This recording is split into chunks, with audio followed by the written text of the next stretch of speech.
एक गांव में एक ज्ञानी पंडित जी रहते थे। वे लोगों के हाथों की रेखा पढ़कर उनका भाग्य बताया करते थे।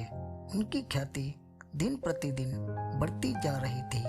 एक दिन गांव के ठाकुर को पंडित जी के बारे में पता चला।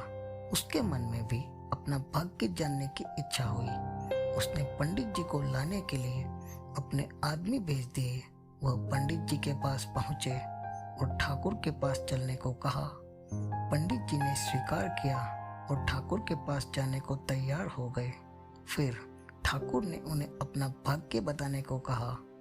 पंडित जी ने ठाकुर की भाग्य रेखा देखी और कहा, आपका जीवन सौभाग्यशाली है, आपके जीवन में खुशियां बनी रहेगी। ये सुनकर ठाकुर बहुत खुश हुआ।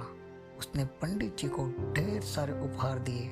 कुछ देर बाद ठाकुर ने पंडित जी से पूछा, क्या मेरे जीवन में कोई दुर्भाग्य भी जुड़ा हुआ है?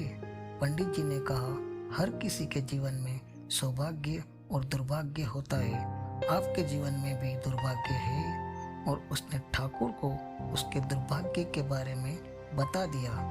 दुर्भाग्य के बारे में सुनकर ठाकुर को बहुत गुस्सा आया। उसने अपने आदमी से कहा, पंडित जी को पीट कर मार दो।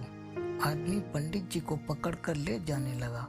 तब पंडित जी ने ठाकुर से कहा, ठाकुर, आपकी मृत्यु से जुड़ा सच मैं आपको बताना भूल गया। मेरी मृत्यु के ठीक 1 घंटे बाद आपकी भी मृत्यु होगी। ये सुनकर ठाकुर डर गया।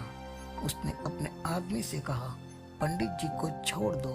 उसके आदमी ने पंडित जी को छोड़ दिया और पंडित जी अपने घर लौट आए। अपनी बुद्धिमत्ता से पंडित जी ने अपने प्राण बचाए।